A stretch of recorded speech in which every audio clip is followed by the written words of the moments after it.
Fair Fight has played a leading role um, in the work to protect our democracy. And so that's what we're here to talk about tonight.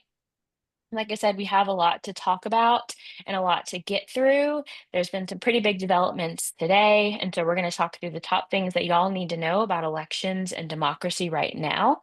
So we're going to get started, and I'm going to kick us off by kind of framing our discussion a little bit in the landscape that we're navigating right now. And I think most people would agree with this. It's kind of hard to believe that in the United States, in the year of our Lord 2025, we are seeing challenges to our democracy in every facet of American life. In the courts and states, in our communities, we're living through an authoritarian takeover. We are seeing institutions capitulate, companies cooperate and consolidate to radically shift our country and its power to further a radical right-wing agenda. And this all goes to the ultimate prize of the right, and that prize is to completely disable our democracy and to submit one-party rule. And what we're going to talk about to start us off is one of the things that they are doing to do that, to submit one-party rule. And so my first question is to Marc. And so Marc, today I'd like to talk about the Louisiana versus Calais case that the Supreme Court had a rehearing on today, which folks don't know, it's an unusual move, is my understanding. In this case, centers on the Voting Rights Act, specifically Section 2 of the Voting Rights Act, which are two of the most pivotal pieces of legislation that have ever been passed in this country. Those pieces together help to end Jim Crow, help to bring us into a whole new era of our democracy and of our country, and Section 2 of the Voting Rights Act is at risk. And so, Marc, if you could talk us through what this case is about and your key takeaways from the Supreme Court hearing earlier today. Yeah. So first of all, thank you for having me, and thank you, Lauren, for being here. You know, without Fair Fight, we would not have been in the position we were to help President Biden in the post-election in 2020 or any of these other victories that you mentioned. You know, Stacey and Lauren's leadership in 2020, 2022, 2024 has really been one of the most important stories of democracy. In terms of the Calais case, as we call it, Louisiana versus Calais, this was a case that was filed actually by my law firm and by in a parallel case by the NAACP, essentially saying that Louisiana had passed a map in 2021 in violation of the rights of its Black citizens, that under the Voting Rights Act, which was enacted in 1965 and amended and strengthened over the years, that there should have been two rather than one district in which Black voters can exercise political power and elect their candidates of choice. And we won at the trial court. Like at the trial court, 3 judges, including Republican appointees, agreed that this violated the federal rights of those Black voters. The case then took a weird turn, which is that a group of white voters then filed a challenge saying that the map that the state of Louisiana drew to comply with the court's order, right? So the court in the first case, which was the Robinson case,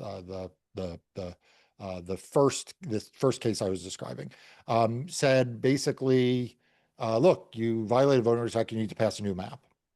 So the state of Louisiana did. They passed a new map. It wasn't the map we had proposed, but they passed a new map that complied with the court's order. And then a group of white voters challenged it. And they said, look, this new map violates our rights as white voters. And it is our right under the U.S. Constitution not to be subjected to racial stereotyping or racial profiling in the drawing of these districts. And that case lost, like spectacularly. They lost it. But they brought it to the Supreme Court, and they brought it on a relatively narrow issue. I mean, it was a dangerous case, but they brought it on a relatively narrow issue. And that case was heard last term. It was heard last winter, and we all waited for the Supreme Court to rule in that case. Every week, we'd sit by the computer and wait for a decision.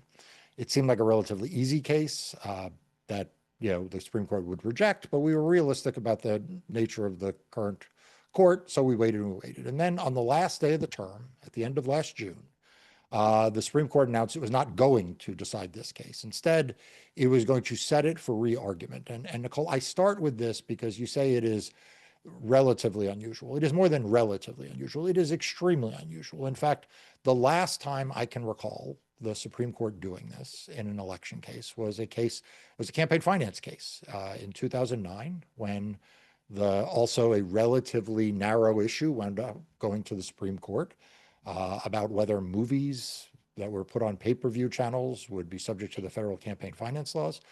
And at the end of the term, the Supreme Court ordered that that be re-argued and reheard on a broader set of issues. And that case was Citizens United versus Federal Election Commission.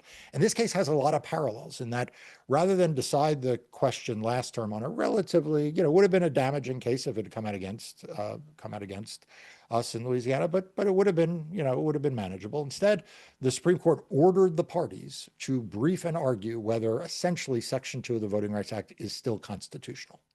That is not a claim that was made, by the way, that the state of Louisiana was making or that these white plaintiffs are making, but that's what the Supreme Court ordered to be briefed and argued. And so that argument took place today in the Supreme Court. The state of Louisiana flipped sides. They had been defending their map. Now they were attacking it. So it was left to the lawyers at the Legal Defense Fund to be the only lawyers in the courtroom defending. They did a great job against a relatively hostile majority on the U.S. Supreme Court.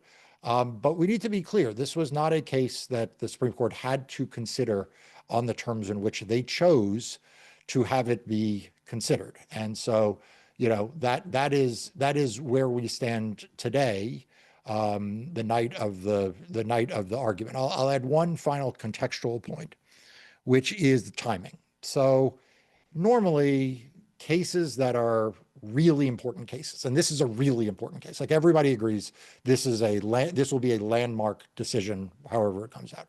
Normally, we would expect these cases to be decided at the end of the term, right? So we would expect that come next June, we'd again be sitting by our computers every day waiting for a decision from the Supreme Court.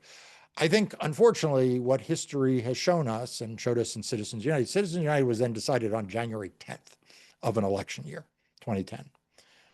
And it would, when people have asked me when to expect a decision, I give them two answers. Number one, if the Supreme Court wants to follow the deliberate schedule that they usually follow about big cases, we won't hear about it till June. And that means it won't affect 2026. But interestingly, and I think Lauren's going to agree with me, I don't think anybody thinks that that's what's going to happen. I think everybody thinks that, like with Citizens United, we're going to get a decision very early, maybe by the end of this year or certainly by January, because that will give time for states to make mischief for 2026. Thank you for that, Mark. And it's like a follow-up question. Do you have any kind of takeaways from any of the arguments that you heard today before the Yeah. Supreme Court, or anything that really stuck out to you? Yeah. I mean, what I think stuck out to me was that, you started the hearing sort of predictably with, three justices who are hostile to the Voting Rights Act and hostile to the position that we support. That is Justice Gorsuch, Justice Thomas, and Justice Alito. And there were no surprises there.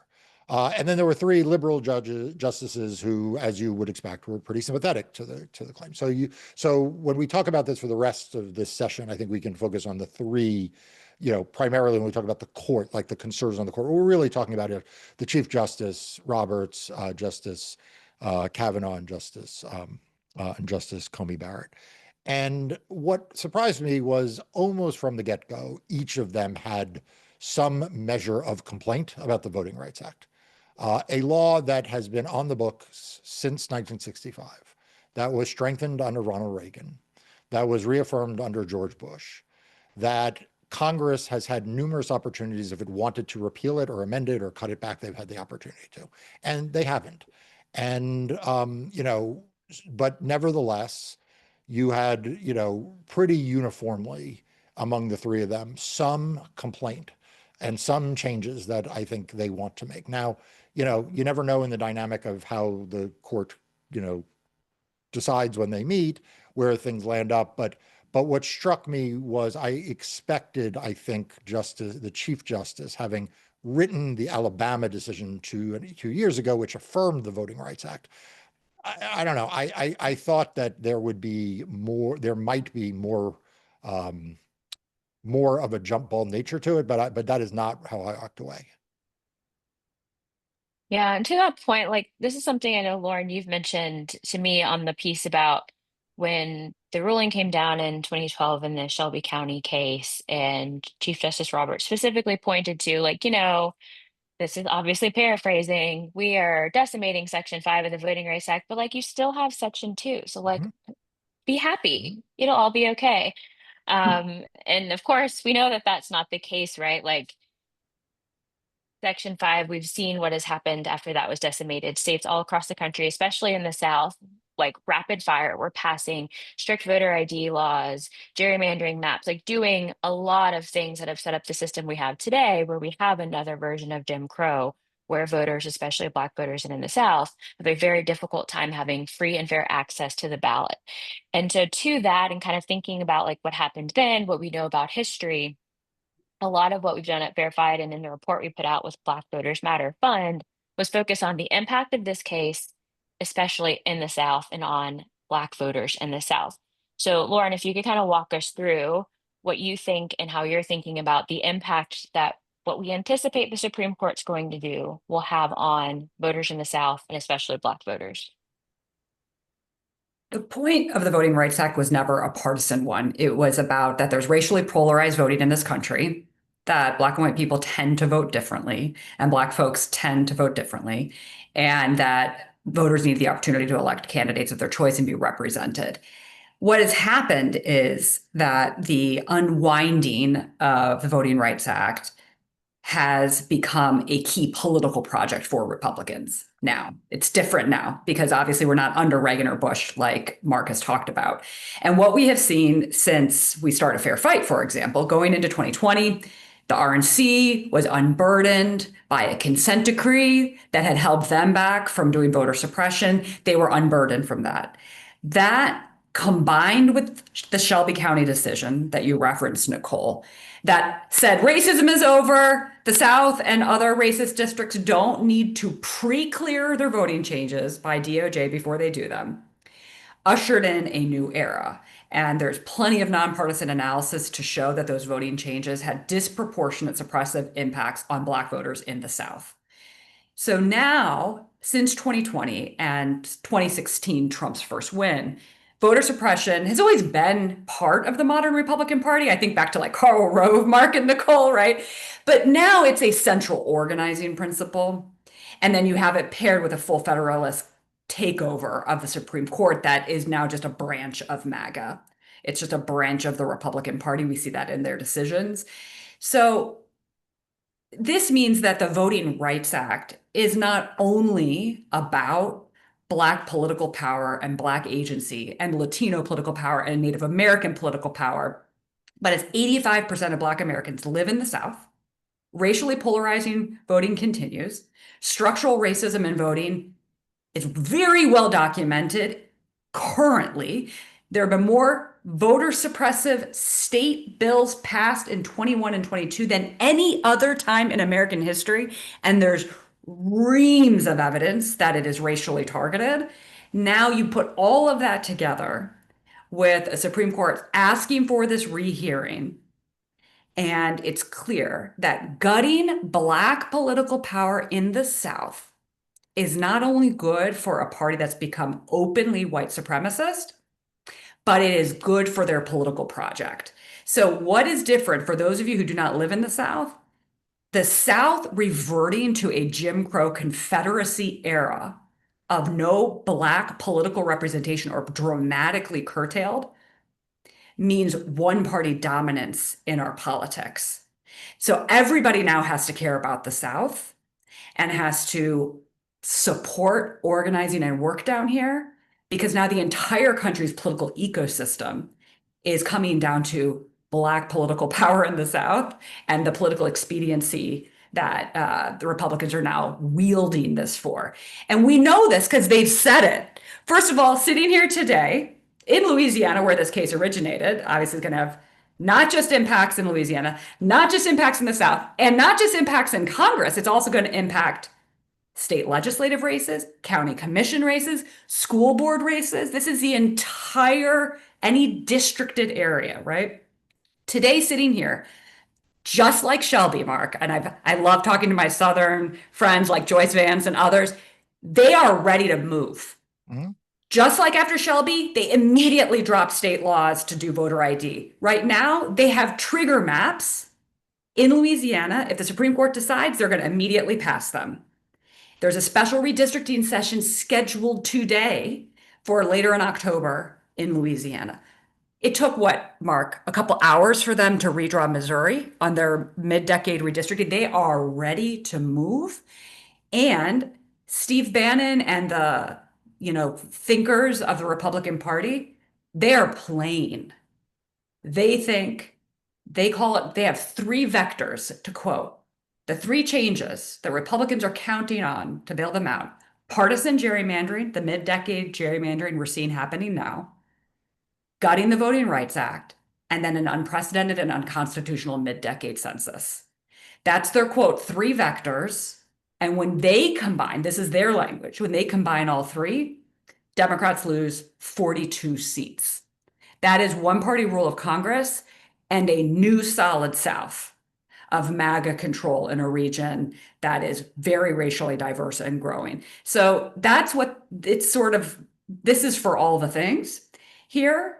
And the positive I can say about that is it is plain and clear. And as this moves in the news and through media and through local networks, it will not be confusing what they are doing. This is a one-party takeover around disempowering predominantly Black voters, right? That's what this is. So, well, I'm sure we'll get to that. The good news is we're in all flood the zone right now, right? Like we're all exhausted. They're doing so many terrible things. I think that this could be a clarifying moment for the country on what the project really is and the risk level that could spur a level of organizing and mass noncompliance and mass movement.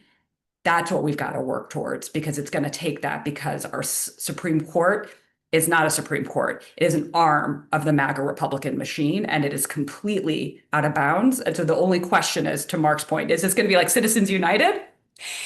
Is it going to get decided soon? I think it's going to get decided soon. There are filing deadlines coming up in these states, Texas, Mississippi, for next year's election. They come up at the end of this year. So I think it'll be like even earlier than Citizens United potentially.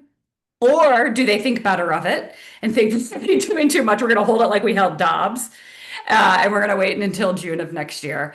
But to all of Mark's points, all the tea leaf reading on all the political influencers and the rest, this is much more an expectation and a demand that they move quickly, that racism is over.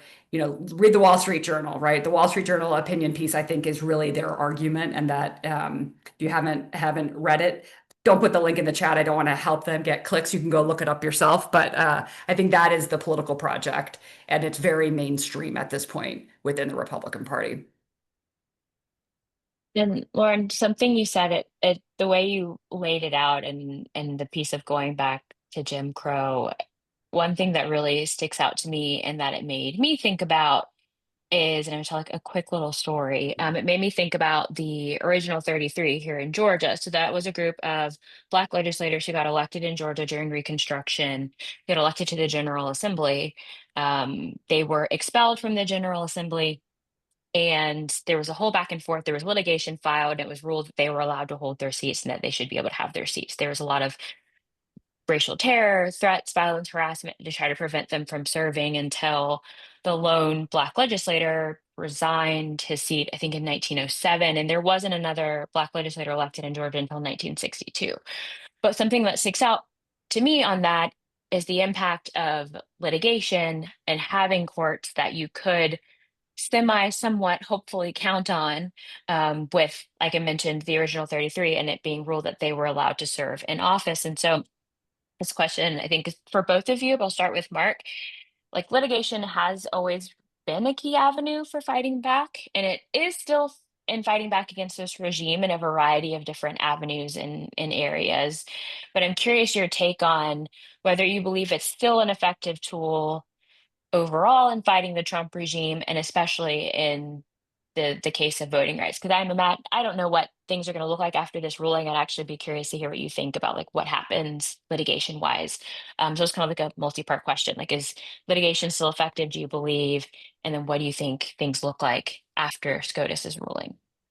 Yeah. So look, litigation is not perfect. The courts are not perfect by any stretch of the imagination. Our system is set up, honestly, for Congress to be the big check on the executive branch.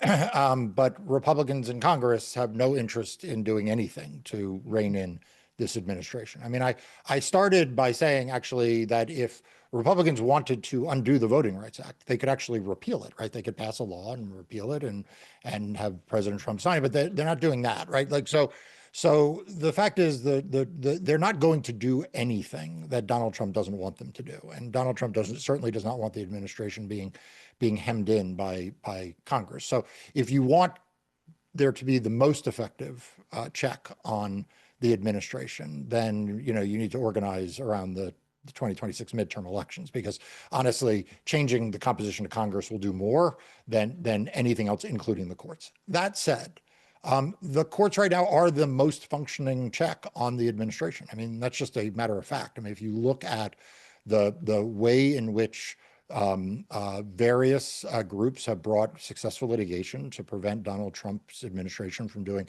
some of the worst things imaginable. That's been where there has been success. Now, there's also been failure, right? Like, so it's like not a perfect solution, but it is the most functional solution we have. And that is true both in the sort of anti-authoritarian space. It is also true in the voting space. I mean, I could point you to any number of cases in the last few months that where voters' rights have been more protected as a result of the courts than they would have been without the courts. So, that's kind of the way in which I view this. It is not the solution to our challenge of democracy, but it is part of what we need to invest in order to make sure that the worst things don't happen while Congress hopefully gets turned over, and maybe in 2028, we really have a more substantial sea change. When people ask me about the Supreme Court in particular, I tell them two things. The first is never lose sight of the fact that the Supreme Court actually gets involved in relatively few cases. I mean, for every case we focus on because it's at the Supreme Court, there are tens of thousands, hundreds of thousands of cases that don't go to the Supreme Court. And so, Donald Trump wants you to give up on the courts because they are the thing holding him accountable. Republicans want you to think that the whole system is rigged against you because because then you'll lose the will to fight. And so we need to expect the courts to do the right thing while being realistic that sometimes they won't. But litigation is still an effective tool. And like I said, I can point you to instances where it has been an effective tool against Donald Trump and against the right wing and the Republican Party effort to suppress voting rights. And to that point, Lauren, on the, litigation is still a big tool. Midterms are really important. Can you talk to us a little bit more about like what we can be doing, what we need to be doing now and leading into 2026 to like have a chance?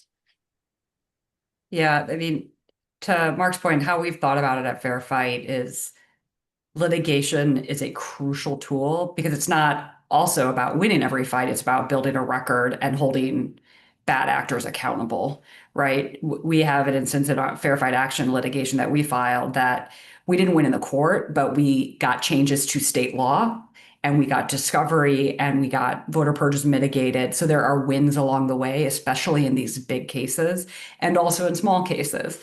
So litigation is important on accountability, transparency, and the lower courts have been obviously much more responsive to the actual needs of American people than the Supreme Court has been.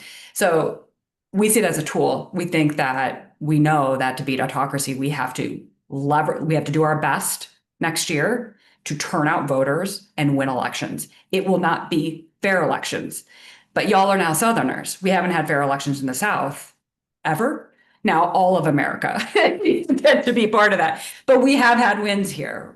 right? We have a Black and a Jewish senator in Georgia, and we've not had fair rules here, right? And they change them all the time. So one of the things that was sort of revolutionary at the time that has been mainstream. When we started Fair Fight, Stacey and I took a lot of flack for naming voter suppression and talking about it. There was a whole thing in kind of capital D Democratic and progressive world that if you talk about voter suppression, it will be suppressive.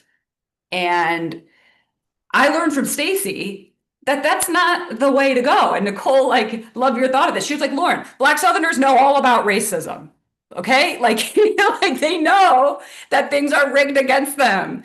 Like we can be honest about oppression and voter suppression and do it in a way that is empowering. And what we have seen on the ground, we released this report on the VRA with Black Voters Matter, an organization that is all over the South, leveraging the power of Black voters and naming things openly and honestly, that we can actually, by naming a thing and working against it and empowering and educating people and organizing our communities, we can actually organize, and we've seen it, a positive backlash. Because sometimes people don't love the candidate so much, but they do not want to be told that their vote doesn't matter.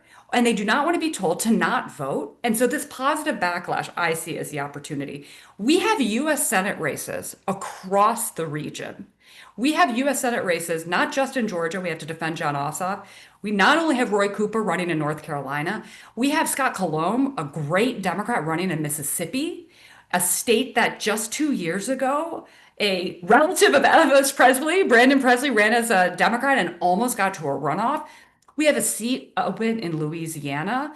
So look, we are in for a big fight, but we know the power of when they are so blatant and plain around their efforts to disenfranchise and suppress voters in the South, Black voters and Black voter allies, that we can organize against it.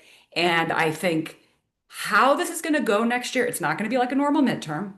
We have an opportunity to win the state house in Georgia. We have the opportunity to win multiple US Senate seats in not just southern states, but states like my home state in Ohio, where Black voters are a meaningful portion of that election. We can look around the country and we can see an opportunity to win even with rigged maps and even under unsavory circumstances, but it's going to take a level of organizing and mobilizing. And as this is made more and more plain, so I'm looking at my chart. In 1963, there were 4 Black members of Congress. That's what they want us to go back to. There are now 55 members, I believe, in the CBC. It is going to be made plain for America that Black members of the CBC are holding our democracy, and we need to rally together to fight for a multiracial democracy. So I am not bullish and I am not overly optimistic, but I have seen the movie before in the past couple of years where they overreach so much and people get frankly mad and pissed off and mobilized. And so that's not going to just happen on its own. We all are going to have to fight for that. And to Marc's point, we're going to keep fighting and litigating along the way. With ELG is going to keep fighting. I know LDF is going to keep fighting because look, they can't just redraw all the maps overnight. They'll be able to move fast, sure, but they're going to have to pass those maps. They're going to have to pass those maps where lots of people are going to want to leave the state, where people are going to mobilize to shut down those capitals and demand representation. Then those maps are going to end up back in court. Even if they got the VRA, they're still going to end up getting fought. They're going to try to redraw state legislatures. They're going to overreach. There's going to be a process on this. For the most part in the South, redistricting is, for the most part, this is not like, a redistricting commission in other states. It's a simple state legislative process. And they're going to try to draw themselves supermajorities, right? So they're going to go so far. And so I think that will allow us lots of organizing and communications opportunities to help us build towards the midterms next year. Right now in Mississippi, there are a set of great candidates running in special elections in the state legislature, in the state house and state senate, because of successful redistricting litigation on unfair maps. The state had to redraw maps and call special elections. There are about to be a whole bunch of Democrats and Black Democrats about to win new districts and break Republican supermajority in the state of Mississippi, a state that is 40% Black, where they're going to try to redraw that state to make it zero Black representation in Congress and curtail it in the state legislature. That is sort of what it's going to look like, and how the organizing of the 2 million voters, 40% of whom are Black in Mississippi, is going to be powerful. And these are organizing fights I think we will be able to win. But it's going to take a big fight. The other thing I want to just throw out there for people's imagination is all of this is happening in the context of everything else. We're starting to see the military takeovers come to the South. They're moved into Memphis, for example. We have the governor, the MAGA acolyte in Louisiana, asking Trump to send the military into New Orleans and Baton Rouge. We have Kash Patel saying, we're going to go to Miami, a majority Latino city. We're going to go to Jackson, we're a majority Black city in Mississippi. Can you imagine over the next couple months if they gut Section 2 and send the military into majority Black cities in the South? What level of tension and blatant racism and suppression we're going to be dealing with is a horrible thought experiment. But again, the backlash and organizing and power around this to make it plain on what this regime is about, I think is going to sort of cause things that are hard to see right now. And so rest assured, what Fair Fight is doing, Nicole and I are doing, we're talking every day with our allies, folks in Marc's shop at Democracy Docket. We're talking to Black Voters Matter. We're talking to LDF, talking to SPLC. We're talking to all of our coalition partners. The plaintiffs in the Calais case are incredible organizations and leaders, so that we can help get Team South together to fight back. And we're going to need all of the national support to do that, and sort of take the fight to the next level. So that's what we're really focused on right now, is getting ready for January and the next couple of months to be ready to push back extremely hard. Yeah, and I don't know if this is like, if all this kind of stuff hits other people the same way, but it just constantly feels like we're obviously just like reliving things that have already happened. I'm reliving things I learned about in school. I'm reliving things my parents and grandparents told me about. Lauren, when you say the military going into majority Black cities, like we've been here before. And it, to your point and to Mark's point about like, it's going to take a lot of time, right? And it takes a lot of people being in this fight with us.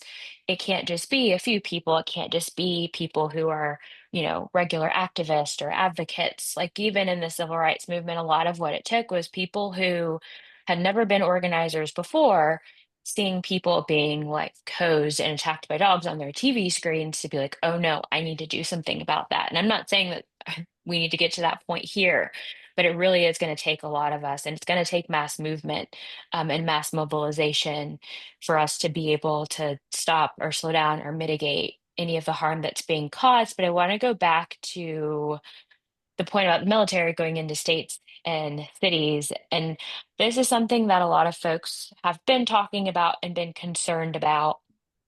And that is the Trump regime sending in the military and ICE to polling locations for the midterm elections. And I don't phrase that to like scare people or freak people out, but of course, to your point, Lauren, right? Like when people know what they're trying to do to us, it can be motivating for people. So I'd like both of y'all's thoughts or perspectives on this, to the point of like, are there things that can be done? Are there laws? Are there ways to prevent this from happening? What happens if it does? What do people need to know or be prepared for? And I think maybe Mark, if you want to start on, are there laws, are there like legal avenues to prevent these types of things from happening? So look, I mean, there are a number of organizations that are already bringing litigation about the deployment of National Guard and active duty military. In the case of Los Angeles, remember, it's actually Marines that were deployed along with National Guard.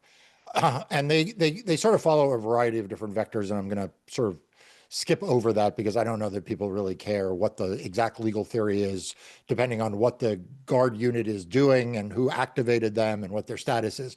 But there's a lot of litigation going on around that. I think that Trump has proven himself willing to escalate that. So like I've been asked, what about the Insurrection Act, which he has not invoked. No president has invoked in modern history.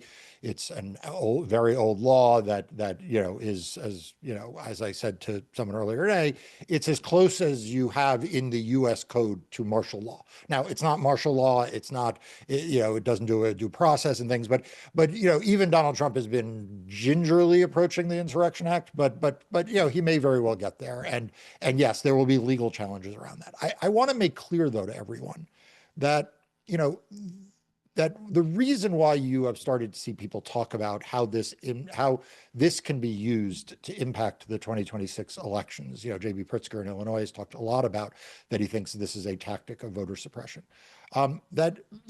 To suppress people's vote, you don't need to do the most extreme thing. Now, that's not to say they won't do the most extreme thing, but let me just, remind everyone that one of the ways in which Georgia, and not Georgia alone, has engaged in voter suppression is by penalizing Black voters in particular for voting by making the wait times for them to vote very, very long, and then by taking away food and water for people waiting in line, right? So we know from a piece of litigation that my law firm and I brought in 2020 that in the 6 metro counties of Atlanta, for example, in that election, that if you were in a precinct that was 90% or more registered voters were Black, the average wait time was 51 minutes. And if you were in the same 6 metro counties in Atlanta and it was a precinct that was 90% or more white registered voters, that the average wait time was 6 minutes. So 51 minutes versus 6 minutes explains to you a lot of things that you can do to just have people not wait to vote, right? Because like, who the hell wants to wait in line 51 minutes?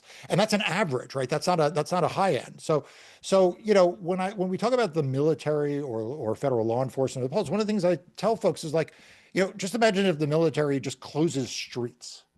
They just close streets, or they deploy in a way that is very aggressive, that it's hard, that you can't find parking, right? This is not the worst suppressive activity, but like that will have a meaningful impact for people who are like, look, I got to go vote, but I also got to go to work. And if I can't get to the place and I can't, find a place to park, like I'm just going to leave. And so, I start with that as an example because for people who can't get in their head something that is more ominous, more terrible, and I think, like in some ways I'm giving you like the starter thing here, because I do think we will get to the more ominous and the more terrible. But if you can't get your head there, you're thinking like, okay, well, I don't believe that there's going to be like troops at the polls, turning people away. And let's just say that's right. That's what you're going to have. You can certainly imagine what I just described, right? Because we already see that. We already see those sort of low levels of harassment and efforts and things to, why do you ban drop boxes? Why? Because it's a way of taking a convenience away from people that makes it harder. But why do you make people put stamps, postage on a return envelope to return their ballot? Because it's just like that additional barrier creates something that makes it harder for people. But why do you say that ballots have to be received by election day rather than coming in a day or two after if they're postmarked by election day? Because it just takes off the top voters, particularly young voters and voters of color, who don't have as reliable mail service. So like, don't discount the cumulative effect of a lot of really small things that Donald Trump will be like, well, we didn't do, all we were doing is marching, or all we were doing was patrolling or whatever. Those can really add up to a lot of trouble that don't look like the worst of the worst.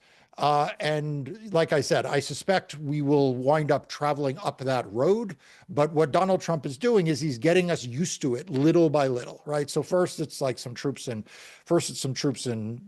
Los Angeles, then it's someplace else, and now we're up to we're sending troops from one state into another state, right? Like, right? Like if you think, well, they won't do enough bad things if they're from Jackson. If they go to Jackson, well, we'll take people who are not from Jackson, right? We'll take people not from the state. We'll take people from a neighboring state and send them in there. So I just think we have to be very, very careful, not to discount the cumulative effect of a lot of small acts of voter suppression.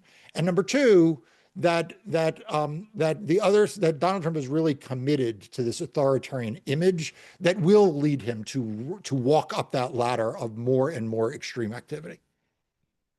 One of our board members, I know you know her, Marc, is Dr. Carol Anderson. She's an incredible professor and historian at Emory.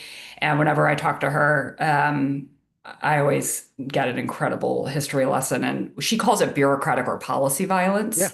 It's not, burning crosses on people's lawns. It's, termites in the house that sort of break it apart. And right now, sort of how it's manifesting going into 2026, there's a very clear playbook. There's literally a 10-point plan that is public on what these guys are doing. And it's we've distilled it into three buckets. One is changing voting process. And it's all part of Project 2025. It's all in advance of the 2026 midterms. They are going for it. They're not waiting for 2028. So voting process, that's like the documentary proof of citizenship stuff. Some of you might be familiar with the so-called SAVE Act. That doesn't seem to be working out for them. So they're trying to get it done in other ways. We're going to see it. We've seen it through state legislatures. We're going to see it more through state legislatures. They're doing something through this agency called the Elections Assistance Commission, trying to, show your papers for voter registration. So that sort of voting process. Then voting methods, right? They've made partisan and demonized vote by mail. They've changed the rules in a lot of states, moving deadlines around. Eliminating the counting of ballots received after election day that Marc talked about. That's been both like policy and through their side's impact litigation. And their 10-point plan on this point is they really think ultimately that only election day voting is valid. And their thought leaders want only election day voting. They believe that if they get it done, so get rid of even early vote is like a tussle they're having in their party right now. As we remember, they pushed early vote. And lots of Republicans vote using early vote, right? Like becomes a question, how much are they suppressing their own side? But they're banking on this concept that if they curtail early vote dramatically or just go down to one day of voting, that will be of partisan benefit through the lie of voter fraud, right? All of this is undergirded by the lie of voter fraud that doesn't exist. So voting process, voting methods, and then number three, counting and who counts. And so that looks like upending certification, changing the way votes are counted, making it easier to throw out votes, throwing out votes in advance through mass voter challenges, which was really re-spearheaded in Georgia and moved around the country. It's a Jim Crow tactic. And then remaking the congressional maps right before the midterms, gutting the VRA, changing the census, this idea of counting and who counts. Obviously, one of the pieces that undergirds this is the lie that non-citizens vote. Non-citizens don't vote in federal elections, only citizens vote, and the lie of voter fraud, which is the lie from the beginning of our country about who counts as a full citizen, and this lie that there's all this voter fraud. So we're going to see all kinds of stuff, right? The playbook, there's a great New York Times description of their playbook for all of this is national emergency on Antifa. Antifa is not an organization that exists. It literally means anti-fascist. National emergency, and then it's all illegal, unconstitutional or illegal, and then they try to like move all this program around it, right? They've done that on immigration. They're doing it all across the board. So we should expect that they will do something similar, try to have a pretext. We know that Tulsi Gabbard's working on a big report, for example, right? They're going to release these specious reports to try to set it up for the president to do this insurrection act, like Marc is talking about, some sort of a federal emergency, so that they can remake federal elections unconstitutionally and illegally out of the executive branch and try to jam as many of these things through. And we know their local activists are all hip to this, right? Like everybody knows what's going on. They already passed an EO that tried to do some of this. It was mostly blocked in court. There's chatter about additional EOs. There's chatter about more legislation in Congress. We know they're getting ready to do a whole bunch more madness in state legislatures. So this is their playbook. All of these pieces move in tandem. And to Marc's point, they don't have to succeed on all of it. They haven't been succeeding on it. They're succeeding on enough of it so that elections are not free and fair. We have elections. The question is, what kind of election are we going to have? Are we going to have literally the Putin model that Trump wants? I mean, literally Putin came to Alaska and Trump puts his arm around him like, I want elections like this guy, which is an electoral autocracy. Elections are farcical notions that the results are preordained.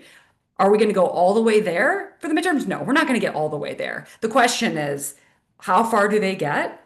And what kind of mass resistance, mass court resistance, mass people resistance, mass communication resistance can we mount? Because they are going guns blazing on this strategy. And they are very clear when you look at their own public rhetoric that this is for all the marbles, and they are not they are going to go as far as they possibly can. And so we all know that, right? We should expect that, which means we should expect to use every tool at our disposal because they're not going to succeed on every vector, to use their term. We're going to have to push back hard. And that looks like having the best election we possibly can next year, as well as mass noncompliance and mass mobilization, which is going to look a lot of different ways. And I think one thing on that, and I guess maybe it's one thing we can appreciate, is that the Trump regime and his little right wing crew are really open about what they're doing and Very why open. they're doing it. And it's kind of crazy, like, right? I'd imagine if any of us were planning to completely destroy and decimate a democracy and turn it into an autocracy, we would like do it a little more secretly. But to that point, that's one thing that I really appreciate about both of y'all in this conversation is you're taking all of these things that they're doing, right? Like I think most people, if you were like, go listen to the Supreme Court hearing today, they'd be like, what? I don't know if I can, wrap my mind around that. The way that they argue is kind of like very I don't know what the word is, like very sequential. And but you guys are taking all these big things and making it like plain language for people and very clear, I think, which I think is great for people to understand what is happening, what they're doing, and what people can do in response, whether it's big things or small things. And so, one thing I kind of, as we start to close, want to kind of come to for both of y'all is what you each feel like is the best way for like an everyday person to respond to everything that's coming at them. The best way to invest their time and efforts as we go into the midterms and beyond. And I know it's like a bazillion things, but like just if you had to kind of pick a couple or kind of like summarize what you think people should be doing. And whoever wants to start, you can go ahead. All right, Mark, what do you got? All right. So look, I mean, I think that there are two things that every one of us can do. Number one, we can keep ourselves informed, right? We can refuse the cynicism that Donald Trump wants to instill in us. We can refuse the naysayers who say that there is nothing we can do, this is all baked, that it's all rigged against us, and we are unable to stop this authoritarian march. So we need to keep ourselves informed. We need to keep ourselves grounded. We need to keep ourselves, if not unrealistic. Like I'm not saying like don't be realistic about it, but we need to remain insistently optimistic that we can make a difference and we can help get through this. Okay. The second thing though is that once we have gotten past the cynicism and we're into the realistic optimism and we're committed to getting through this, we need to speak out. Like right now, the biggest tragedy in American democracy is the cowardice of so many people with so many resources and so much ability to speak out and their refusal to do so. Okay. Your children and your grandchildren, years from now, decades from now, are going to ask you about this time in history. And honestly, they're not going to ask you how you felt. They're going to ask you what you did. So like feeling is not the answer here. Doing is the answer. And so I understand that it is very easy to think, you know what, this isn't my problem. I'm able to vote. This isn't my problem. I don't live in a state where this is a problem, where this is the biggest problem. This isn't my problem. Jackson, Mississippi is going to have problems whether I do something or not. Okay. Remember the poem that we all read from the minister, the Lutheran minister in Germany? You know, they came for the trade unionists, and I wasn't a trade unionist, so I didn't do anything. Then they came for the communists, but I wasn't communist, so I didn't do anything. And then they came for the Jews, and I wasn't a Jew, and I didn't do anything. And then they came for me, and there was no one left to do anything. Remember that? where we may be at the first line or we may be at the second line. We can agree or disagree like what stanza we're in, but the fact that you weren't, that you're not an immigrant, that you're not in a city that is being where ICE is being deployed, where the city is not being overtaken by by the military, that you are not subjected to voter suppression, is not a reason not to speak out. That is actually the whole point of the message of that poem, is that it is exactly at that point in the poem that you are supposed to do something. You're supposed to say something, right? You're not supposed to stay silent. So here is my ask. For some of you, that means you're going to make phone calls, you're going to volunteer, you're going to get involved in a local campaign or a nonprofit. For some of you, it means that you will peacefully protest at No Kings. For some of you, though, it may just be that you call your friends, your family, your clients, your customers, and you tell them that what is happening is not okay. You share with them a copy of the video of this session. You share with them the information that Fair Fight puts out, right? You do the thing that you can do, but every one of you can do something. And the fact that you can't do everything is not an excuse to not do the thing you can do. So that's really what I'd ask you to do is not say, well, it doesn't affect me yet, so I'm not going to do anything, and do the thing that you can do. Don't tell me all the things you can't do. Don't tell me you're not a lawyer. Don't tell me that you don't run Fair Fight. Don't tell me things you can't do. Tell me the thing you can do, because there's something you can do, and do that. Yeah. And to that point, Mark, I know you and I talk about this a lot, and a lot of companies and institutions and organizations right now are, if they're not fully capitulating, they're staying silent. They're being risk intolerant. And one of the things we have seen in global fights against autocracy and what we've seen over the past 10 months is that is kind of an unacceptable posture, right? How quickly we've seen major academic institutions, legal institutions, corporations. Today, while SCOTUS arguments were happening, NBC fired a whole slew of Black, Latino, and Asian American journalists, on this anti-DEI thing. DEI is our country. Our country has always been about its diversity, right? So what can you do? Are you an alumni? Are you in a small chamber of commerce in your small town or suburb? And you don't have to sign them up to be partisan Democrats, but you need to talk about how fundamental and important our democracy is, and that we're not going to step back from our values, and we're going to welcome immigrants, and we're going to help register people to vote. So I think that right now, I think for a lot of people, that is starting to move out of their comfort zone. Because volunteering and being an activist is great, yes.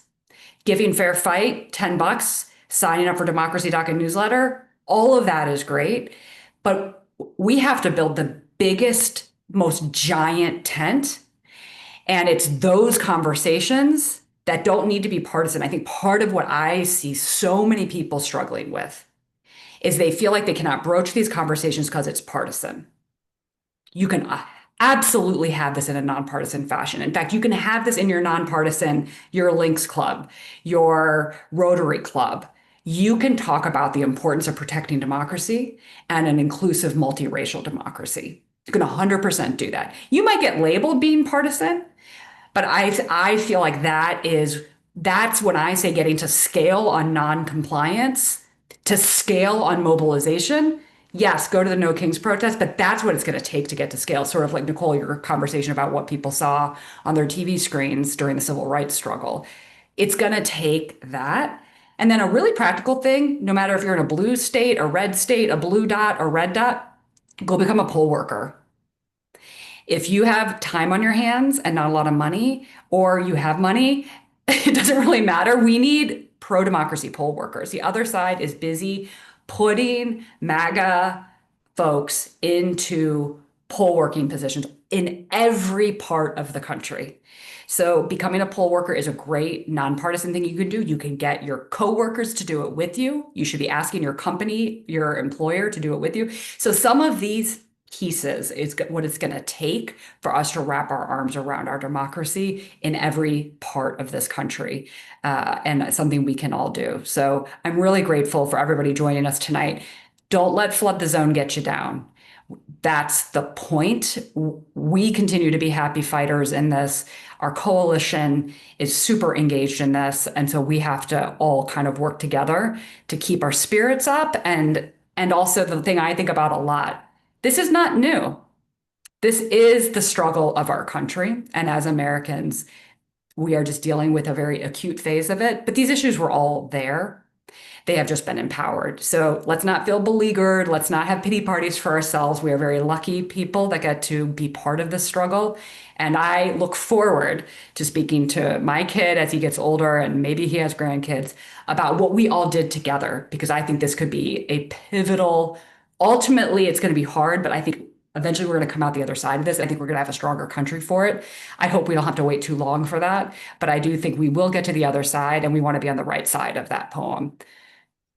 So thank you all. Thank you, Nicole. Thank you, Marc. Yeah.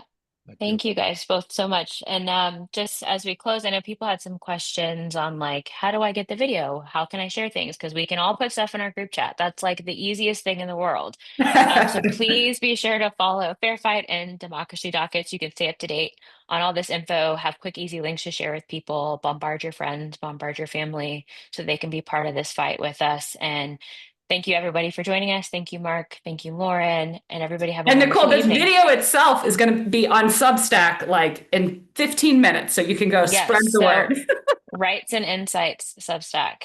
Check it out, y'all. Bye, y'all. Thank you so much. Have a good night.